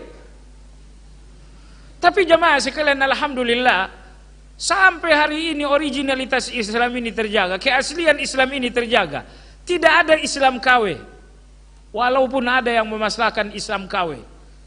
Entah Islam apa namanya, Islam Nusantara atau apa gitu ya. Saya juga nggak terlalu tahu. Tapi intinya jemaah sekalian, alhamdulillah ada ajaran bid'ah sehingga modifikasi murahan ini bisa dijauhkan. Maka oleh sebab itu kita mengajak semua pihak, cobalah berpikir lebih jernih, jangan a priori terhadap bid'ah ini. Nabi kita yang mengajarkan bid'ah ini, jauhi bid'ah. Sepanjang kita tidak memahami bid'ah dengan baik, agama ini akan dipadati dengan modifikasi sehingga agama yang asli tak lagi ditemukan oleh generasi berikutnya. Baik, lalu penyebab azab berikutnya jamaah sekalian adalah kufranun ni'am, kufur nikmat. Orang tidak lagi bersyukur dengan nikmat. Allah berfirman, wala in kafartum inna adzabi lasyadid. Kalau kalian kufur terhadap nikmat, tidak bersyukur terhadap nikmat, inna adzabila syadid, sesungguhnya azab untuk kalian sangat pedih di dunia dan di akhirat. Baik jemaah sekalian, inilah beberapa hal dosa yang dinyatakan Al-Quran dan Sunnah sebagai penyebab malapetaka. Kesimpulannya, setiap dosa adalah malapetaka. Namun kita tadi menyebutkan beberapa hal yang sangat menonjol. Mudah-mudahan kajian sederhana ini menjadi sebuah evaluasi buat kita semua, untuk kita berkemas-kemas diri, mengevaluasi diri, agar hari esok adalah hari yang lebih indah dengan kebaikan, lebih indah dengan ketaatan, sehingga malapetaka ini terjauhkan, bisa dihindari. Kita tidak bisa menghindarinya dengan kekuatan, tetapi hanya dengan ketaatan kepada Allah Azza wa Jalla. Wallahu ta'ala a'lam. Baik, barakallahu fiik wa jazakallahu khairan. Kita ucapkan kepada Ustadz yang telah memberikan paparan materinya di kesempatan yang berbahagia ini. Semoga dari materi yang telah kita dengarkan dapat menjadi salah satu sarana bagi kita untuk senantiasa memuhasabah diri kita sekalian. Dan kita gunakan waktu yang tersisa untuk bertanya jawab. Kami persilakan terlebih dahulu kepada para jamaah sekalian yang ingin bertanya. Ya.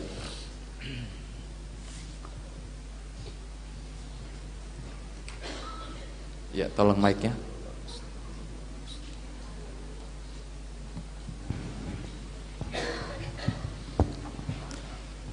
Bismillahirrahmanirrahim. Assalamualaikum warahmatullahi wabarakatuh.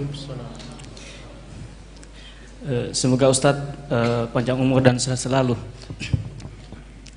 Terima kasih Ustadz karena banyak ilmu yang saya dapatkan.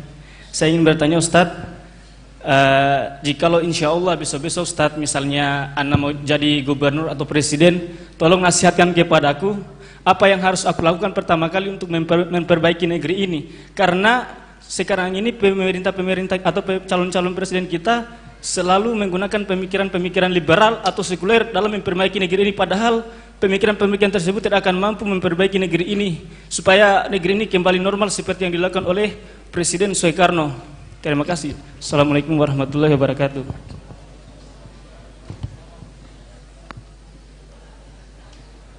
Presiden lagi. Tentu saya berbicara secara langsung. Tentu kita berkomentar secara umum karena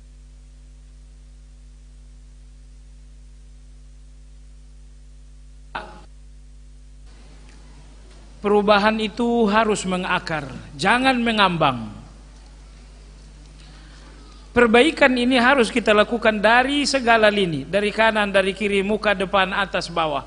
Kita harus bahasa sederhananya, kita harus mengkeroyok persoalan ini untuk diselesaikan dari berbagai lini.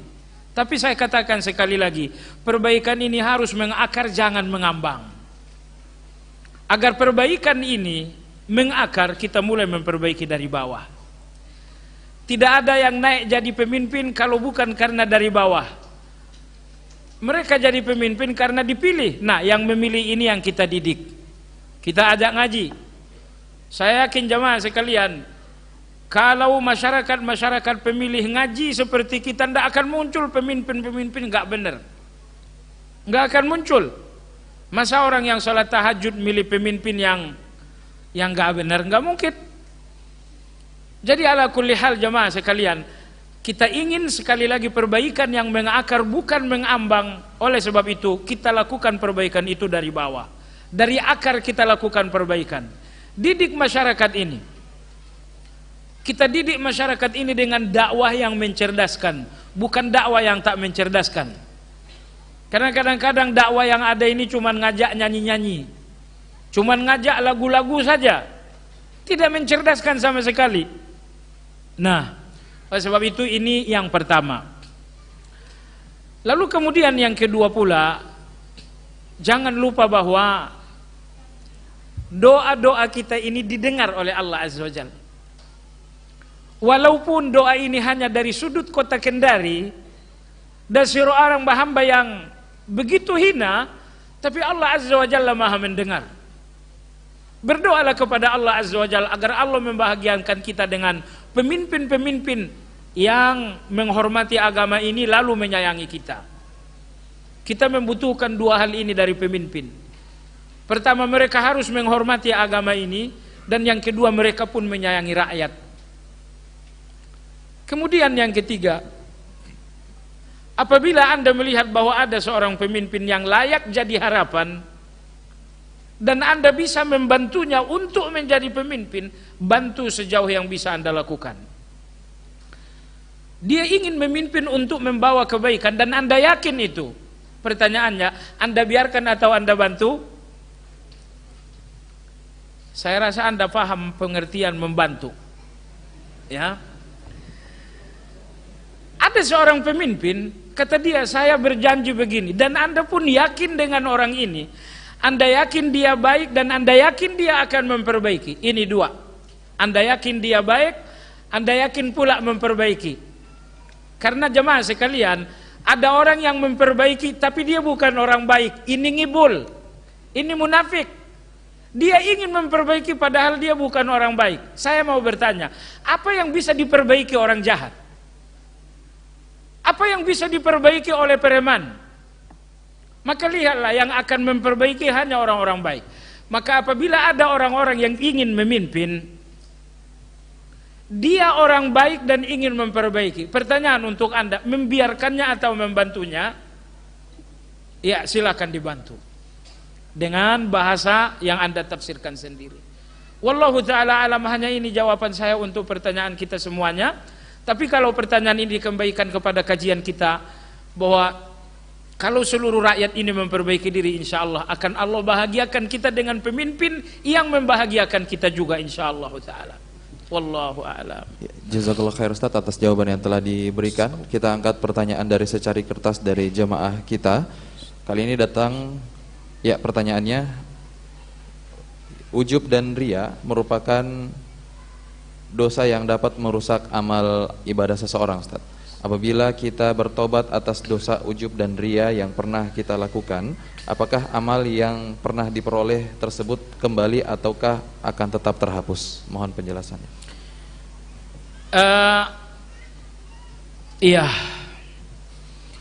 setan tuh nggak pernah puas dengan kebaikan. Ya, dengan kita berbuat, misalnya sedapat mungkin kata setan, kau tak perlu sholat, tapi Anda melawan setan, enggak, saya harus sholat. Kata setan, sholatlah, enggak ada masalah, tapi nanti dia rusak niat ini. Lalu pertanyaannya jemaah sekalian, apabila niat ini pernah rusak, tentu akan rusak pula amal. Amal yang telah rusak ini bisakah kembali lagi dengan bertaubat? Saya sholat tapi ujub, bisakah pahala sholat ini kembali setelah saya bertaubat? Imam Ibnu Qayyim rahimahullah menjawab pertanyaan ini panjang lebar di dalam muqaddimah di bagian awal kitab Madarijus Salikin. Intinya tergantung taubatnya. Ada taubat yang mengembalikan kebaikan, bahkan membuatnya lebih banyak lagi, dan ada taubat yang sekedar menghapuskan dosa. Karena ingat, begitu Anda melakukan sholat lalu ujub, ada dua persoalan di sini. Pertama, pahala sholat hilang, lalu kemudian dosa ujub muncul. Dosa ujub muncul menggantikan pahala sholat. Kata Ibnu Qayyim rahimahullah ta'ala, ada taubat tertentu bukan cuma menghapus dosanya, tapi justru sampai mengembalikan kebaikan itu lagi. Ini taubat yang paling tinggi. Tapi taubat yang kedua adalah taubat yang tidak bisa mengembalikan kebaikan, tetapi dosanya telah dihapus. Dan Allah menegaskan dua taubat ini di bagian akhir surat Al-Furqan. Allah berfirman, illa man taba wa amana wa amila amalan salihah, kecuali orang yang bertaubat, wa amana, beriman, wa amila amalan salihah, lalu sungguh-sungguh beramal saleh. Jadi di samping taubat, sungguh-sungguh beramal saleh. Apa yang terjadi? Faulaika yubaddilullahu sayyiatihim hasanat, maka mereka-mereka, kejahatan mereka akan Allah ubah menjadi kebaikan. Ini nomor satu. Apabila Anda bertaubat, lalu kemudian sungguh-sungguh beramal saleh, maka kebaikan-kebaikan yang telah terhapus itu akan kembali kepada Anda. Di samping itu, maksiat ujub tadi akan dihapus oleh Allah. Ayat berikutnya, wa man taba wa amila salihan fa innahu yatubu ila Allahi mataba. Tapi siapa yang bertaubat dan sekedar beramal saleh, berarti dia betul-betul bertaubat kepada Allah. Maka yang kedua ini, orang bertaubat beramal saleh, dosanya hapus. Yang pertama, orang bertaubat dan tidak sekedar beramal saleh, tapi sungguh-sungguh beramal saleh, maka taubatnya enggak sekedar menghapus dosa ujub, tapi mengembalikan kebaikan yang hilang untuk menjadi pahala kembali. Maka ada dua tingkatan taubat ini. Taubat dan beramal saleh. Nomor dua, taubat dan sungguh-sungguh beramal saleh. Lalu jamaah sekalian, amal saleh apa yang perlu Anda sungguh-sungguhkan? Jawabannya adalah amal saleh yang rusak. Kalau misalnya apa yang menjadi ujub, Anda ujub karena Anda melakukan salat, berarti amal saleh yang harus Anda sungguh-sungguhkan adalah sungguh-sungguh melakukan salat sunnah. Apa yang membuat Anda ujub? Anda ujub karena zakat, kalau begitu sungguh-sungguhlah bersedekah. Apa yang membuat Anda ujub?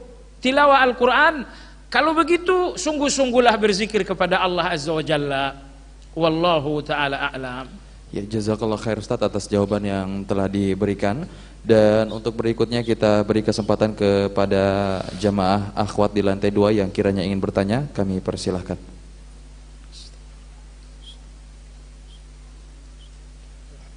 Ya, apabila belum ada, kami angkat kembali pertanyaan dari secari kertas.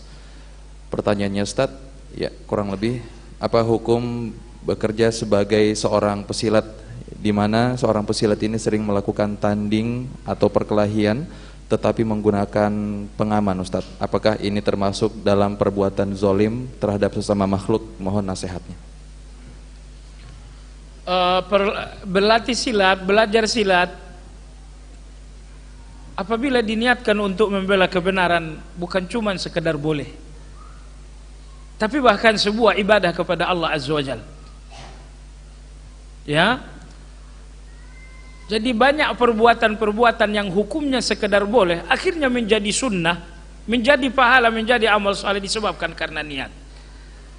Maka Anda yang punya kebiasaan, punya hobi main silat, belajar silat, luruskan niat setiap hari bahwa silat ini untuk kebenaran, bahwa silat ini bukan untuk adu jago, bukan untuk pandangan manusia.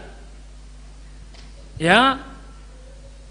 Oleh karena silat ini adalah untuk membela agama, maka silat ini harus membuat Anda tawadhu.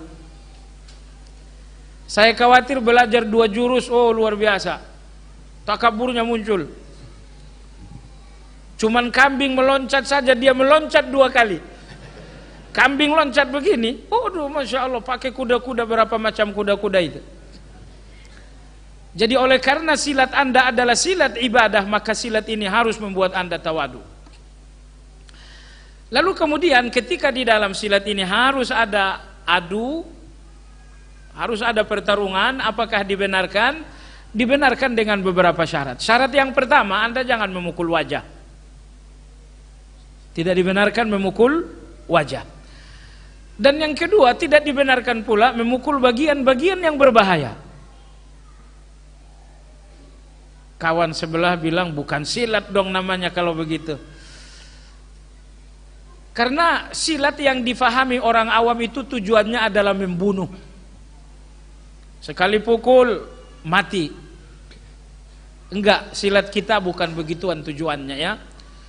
Maka jemaah sekalian, di dalam pertarungan, di dalam latihan silakan ada pertarungan, tetapi jangan memukul wajah dan jangan memukul bagian-bagian yang berbahaya. Pertanyaannya, apabila wajah ini dilindungi, bagian-bagian berbahaya ini pun dilindungi, masihkah haram? Jemaah sekalian yang saya hormati, tentu kalau bagian berbahaya itu telah terlindungi, maka tidak lagi diharamkan. Karena memukul ini haram karena berbahaya. Nah, ketika telah ada pelindung, tidak lagi berbahaya, maka tidak lagi ada illat hukum, tidak ada lagi sebab hukum untuk menjadi haram. Akan tetapi wajah tidak boleh memukul wajah, alasannya bukan karena membahayakan. Kalau bagian bawah pusar misalnya, tidak boleh dipukul karena memang membahayakan. Ilat dan sebab hukumnya adalah bahaya. Tapi wajah tak boleh dipukul bukan karena alasannya bahaya, tapi alasannya karena Allah menciptakan wajah manusia seperti wajah Allah Azza wa Jalla. Maka Nabi SAW bersabda, la tadribul wajah, fa inna Allah khalaqa Adam ala suratihi. Kata Nabi SAW, kalian tidak boleh memukul wajah, karena Allah menciptakan Adam seperti bentuk Allah Azza wa Jalla. Anda jangan bertanya apanya yang seperti, ya. Yang penting Allah mengatakan Allah menciptakan wajah Adam seperti Allah. Sepertinya Anda jangan cari tahu, sepertinya hidungnya kah yang seperti? Enggak. Anda jangan tanya seperti, Anda hanya boleh memahami seperti ini secara global. Lalu saya hanya ingin mengatakan, kalau alasan tak boleh memukul wajah adalah bahaya, berarti tidak lagi terlarang ketika ada pelindung. Jemaah sekalian, larangan memukul wajah bukan karena berbahaya. Sehingga walaupun ada pelindungnya tetap enggak boleh memukul wajah ini. Tapi alasan memukul wajah tak boleh dalam agama kita karena wajah ini, wajah manusia diciptakan oleh Allah seperti Allah Azza wa Jalla. Wallahu a'lam. Jazakallah khair Ustaz atas jawaban yang telah diberikan, dan kita angkat pertanyaan terakhir di kesempatan yang berbahagia ini, mewakili beberapa pertanyaan yang juga telah masuk. Ya, kurang lebih pertanyaannya, bagaimanakah dengan seseorang yang sebelumnya pernah membunuh namun beliau telah bertaubat, apakah dia tetap dikenakan hukuman qisas?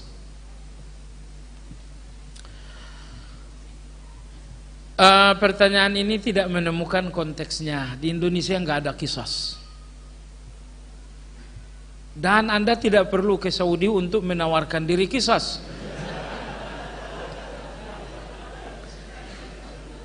Masya Allah. Jadi saya sebulan lalu mau pulang ke Indonesia, mampir di Masjid Qisas salat. Di depan Masjid Qisas itu kan ada tempat pelaksanaan qisas. Ya, saya perhatikan saja lokasi pelaksanaan qisas ini. Burung gagak terbang membuat suasana makin seram. Jadi Anda nggak perlu ke sana menawarkan diri, Raja Salman nih leher tolong di qisas. Nggak perlu. Apa yang mesti Anda lakukan yang pernah melakukan hal ini? Yang pertama, taubatlah kepada Allah Azza wa Jalla. Hakikat taubat adalah penyesalan, dan penyesalan taubat adalah penyesalan sampai mati. Sekiranya setiap malam penyesalan memeras air mata ini di depan Allah Azza wa Jalla, kehidupan Anda indah bagi Allah Azza wa Jalla.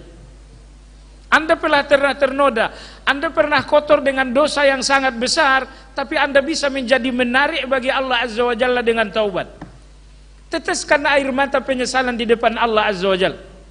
Allah ingin melihat air mata penyesalan itu. Ini nomor satu. Basuhlah dosa itu dengan tetes air mata penyesalan. Taubatlah dengan sungguh-sungguh. Bagian dari taubat Anda harus menjauhkan semua orang dari pembunuhan. Misalnya ada dua orang yang berselisih, damaikan mereka. Ingat dosa Anda, dulu saya berbuat dosa membunuh, dan gak boleh lagi terjadi pembunuhan ini dari siapapun. Maka setiap ada perselisihan, setiap ada kebencian, datanglah untuk membawa kedamaian agar tak lagi ada pembunuhan seperti yang Anda lakukan. Ini nomor dua. Dan nomor tiga, sesering mungkinlah mendoakan dia yang pernah Anda zalimi dengan pembunuhan. Berdoalah untuknya di setiap Anda meminta ampunan untuk diri Anda, mintakan pula ampunan baginya. Allahumma ghfir lahu. Atau Anda mengatakan Allahumma ghfir liman zalamtu min ibadik. Ya Allah, berikan ampunanmu kepada siapapun yang pernah kuzalimi dari hamba-hambamu. Berdoa untuk mereka. Doa penuh ketulusan, penuh dengan kekhusyukan. Anda jujur kepada Allah bahwa Allah ampuni mereka ya Allah. Yang keempat, sedekahlah atas nama orang-orang yang pernah dizalimi.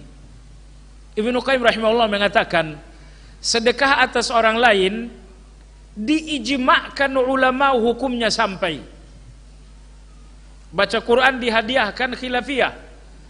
Tapi kalau sedekah atas nama seseorang, ulama-ulama ijma' bahwa itu hukumnya boleh dan sampai pahalanya apabila sedekah ini dari harta yang halal dan Anda mengeluarkannya dengan penuh keikhlasan. Maka besok Anda datang ke Masjid Muaz bin Jabal, Pak Ustaz, 1 miliar atas nama Fulan bin Fulan, dia nggak sempat ke sini. Padahal bukan tak sempat. Ya. Anda hanya merahasiakan sesuatu karena cukuplah Allah yang tahu. Maka siapa yang pernah Anda zalimi? Mungkin Anda pernah menzalimi seorang yang bernama Pak Budi, nama samaran. Nama samaran. Ya Allah, Pak Budi dulu pernah aku gampar. Pertama, berbuat baik kepada Pak Budi. Kemudian yang kedua, doakan ampunan, dan nomor 3, sesekali infaklah atas nama Pak Budi. Ini Masjid Kendari saya yang selesaikan, 1 miliar dari saya. Tapi bukan saya pribadi, saya punya kawan namanya Budi. Nah, bersedekahlah atas nama orang yang pernah dizalimi. Dan yang terakhir, berbuat baiklah kepada keluarga-keluarga korban. Ya, Anda berbuat zalim, melenyapkan nyawa seseorang, maka berbuat baiklah kepada keluarganya, kepada anak-anaknya, terhadap orang tuanya, terhadap saudaranya. Perbuatan-perbuatan baik Anda terhadap mereka insya Allah akan menjadi. Dan kemudian yang sangat penting ini sebagai penutup untuk pertanyaan terakhir ini, selalulah membaca firman Allah dalam surat Az-Zumar. Qul ya ibadiyalladzina asrafu ala anfusihim la taqnatu min rahmatillah innallaha yaghfiru dzunuba jami'a innahu huwal ghafurur rahim. Wa anibu ila rabbikum wa aslimu lahu min qabli an ya'tiyakumul adzab thumma la tunsarun wattabi'u ahsana ma unzila ilaikum min rabbikum min qabli an ya'tiyakumul adzabu baghtatan wa antum la tash'urun. Kata Imam Syaukani, tidak ada ayat yang paling lembut untuk para pendosa lebih dari ayat ini. Kata Allah, qul ya ibadiyalladzina asrafu ala anfusihim, wahai kalian hamba-hambaku yang telah banyak berbuat dosa. Ajaib, Allah mengatakan kalian berdosa, namun Allah mengatakan hambaku. Wahai hambaku, engkau berdosa namun engkau hambaku. Ya ibadiyalladzina asrafu ala anfusihim, wahai kalian hamba-hambaku yang berulang kali dengan dosa-dosanya. La taqnatu min rahmatillah, jangan berputus asa dari kasih sayang Allah Azza wa Jalla. Dosamu besar tapi ampunan lebih besar. Maksiatmu besar namun kasih sayang lebih besar. Innallaha yaghfirudz dzunub, Allah mengampuni dosa-dosa jami'an, semuanya tanpa terkecuali. Keluhkan diri yang bernoda ini di depan Allah. Ya Allah, aku datang di depanmu tengah malam untuk mengakui dosa ini. Aku membaca dalam kitabmu bahwa ampunanmu terhadap para pendosa, berikan aku ampunan. Innahu huwal ghafurur rahim, sesungguhnya Allah maha pengampun lagi maha penyayang. Coba antum lihat ayat ini, indah sekali. Ghafur rahim, Allah maha pengampun, Allah maha penyayang. Apabila Allah mengampuni Anda dengan ghafur, akan tertutuplah pintu-pintu neraka. Dan apabila Allah menyayangi Anda dengan rahim, akan terbukalah pintu-pintu surga. Allah janjikan 2 asmaul husna untuk para pendosa yang bertaubat. Kalian bertaubat untuk kalian ghafur dan rahim. Ghafur untuk kalian sehingga tertutup pintu neraka, rahim untuk kalian sehingga terbuka pintu-pintu surga. Ayat berikutnya Allah berfirman, wa anibu ila rabbikum wa aslimu lahu, kembalilah kepada Allah.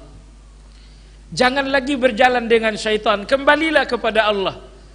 Jangan lagi bergandeng tangan dengan syahwat, kembalilah kepada Allah. Ayat berikutnya, wattabi'u ahsana ma unzila ilaikum, ikutilah Al-Quran, bertaubatlah, kemudian inabah, kembalilah, lalu ikutilah Al-Quran.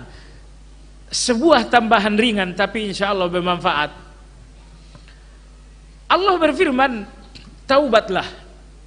Ayat berikutnya, wa anibu, inabahlah. Apa perbedaan taubat dengan inabah? Jamaah sekalian, Ibnu Qayyim pun membicarakan ini dalam Madarij.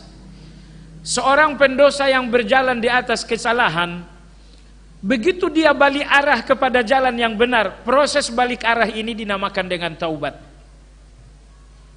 Tapi apabila di jalan kebenaran ini dia istiqomah sampai mati, ini dinamakan dengan inabah. Maka inabah lebih tinggi daripada taubat. Orang yang taubat tetapi tidak inabah berpeluang untuk kembali lagi kepada masa lalu. Tapi kalau saja taubat seseorang telah menemukan inabah, dia akan istiqamah di dalam taubat tersebut sampai mati. Wallahu a'lam. Ya, baik, jazakallah khair Ustaz atas jawaban yang telah diberikan di kesempatan yang berbahagia ini. Demikianlah ikhwatal iman jamaah pendengar dan juga pemirsa yang dimuliakan oleh Allah Subhanahu wa taala. Ya, kita telah mendengarkan materi dan